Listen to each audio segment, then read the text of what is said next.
Hello everybody, and welcome to part 2 of our hash table generator video. And you can probably tell I sound a little bit more energetic, but probably still sound a little sick, because I'm a little sick. But it's the middle of the day now, not late at night. So if you don't remember from last time, all we did was set up our generator application, and we styled it. As you can see, we get that nice little kind of shadow thing going on. So let's get started with the actual script. Okay, so here I am in my my text editor in my hash table file. You can't tell I'm in it. Well, actually, you can see it right there, but I don't know if that's going to show in the video. But I'm in this right now, and you can probably tell right now I'm trying to move a little quicker because last video was very, I think, boring for some people. Unless if I was going too slow or I'm going too fast right now, just tell me and I'll try and slow myself down or speed myself up. I'm trying to appeal to the most listeners I can. Okay, so we have this script tag, and in it we have to create a special function, and the function is called hashit, even though it looks like has shit or hashit. But basically, the reason we're creating this is because of this on key up hashit function right now. So this is basically the function that's going to fire off every time you lift your finger off a key or something like that. So we have our function, and it's hashit.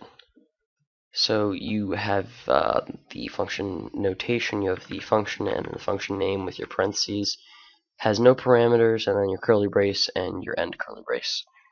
So in this, we're going to need a couple variables. So for variables, we're going to use var, and the first one's going to be value, and it's going to be equal to document.getElement by ID word.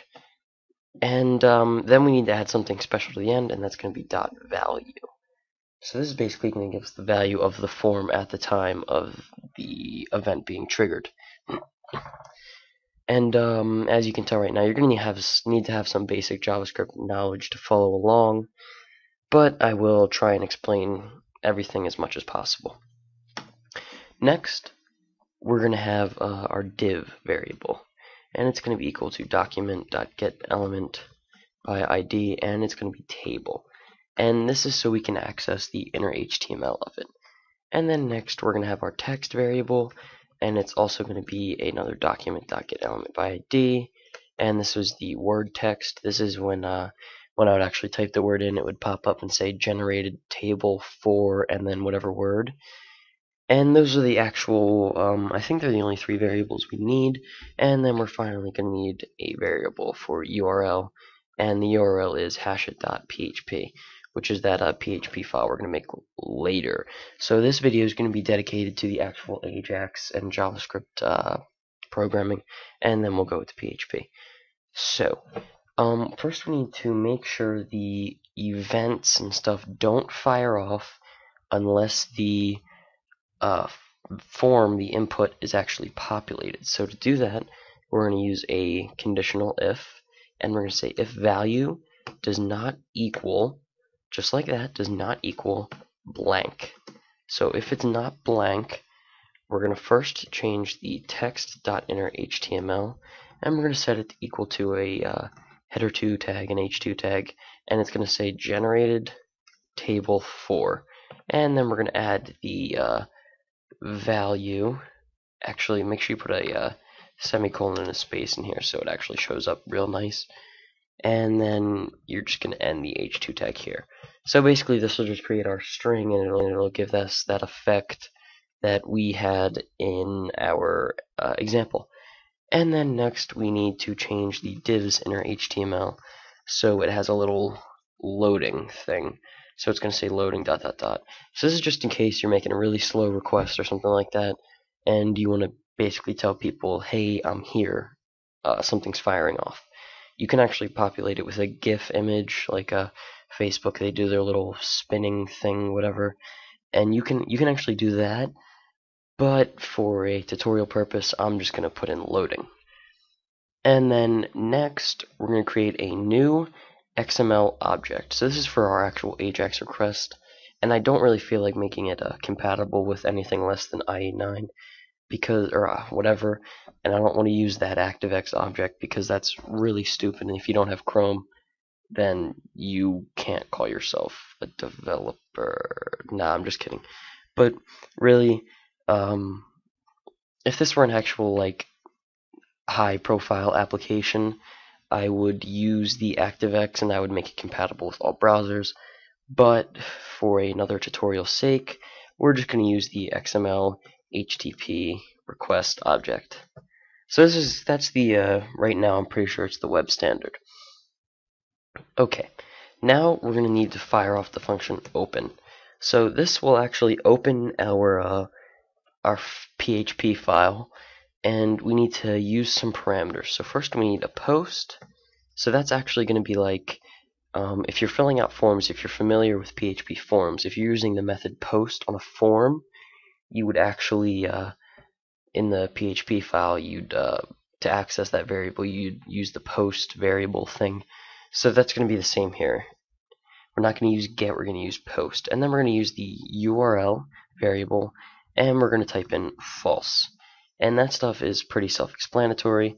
The false you really don't need to know about. I just usually always put in false, unless some other things going on, which I don't feel like explaining right now.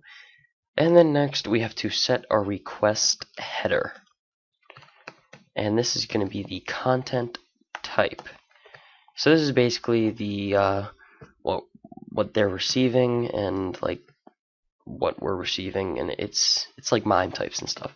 So it's application dash x dash ww dash form dash your URL encoded. So that's basically, it's a form, something pretty simple. Okay, so now that we have all our stuff set, we have the XML object and we've opened the file, we need to start doing some processing. So let's start by triggering this event, which is, this is always what you do in an Ajax request and stuff. You do xml.onReadyState change, and it's equal to a function. And this is where all the processing happens. This is where everything, all the magic happens.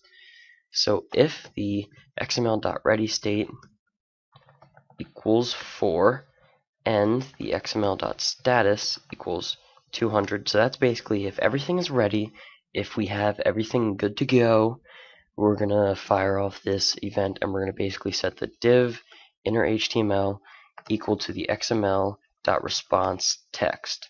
And that's basically the stuff that's echoing out, printing out from the PHP file, and that stuff will be taken care of in the actual PHP file when I teach you how to use that. So I think right now it seems pretty simple. We created our XML object, we opened our XML file, or we opened our file, we set a request header, and then we actually did the logical programming with the onReadyState change thing. So that's, right now we're actually gonna create a variable to send to the PHP file. So you know how we have post here? We actually didn't send any values yet. If this were a get, I'm pretty sure we would, in the URL, make it say something like hashit.php word equals value, or word equals plus value. So it'd be something like that. But right now we're going to use post. So this is how you send variables using post. So we're going to make our new variable v, and it's going to be equal to word equals plus value. So it's kind of like you're creating a URL variable, dynamic URL, but you're actually just creating a JavaScript variable. So now at the end of every XML request thing, you always send, and if you're using get, this will usually be blank. But right now we are actually going to send the variable v. And that is basically it with the XML.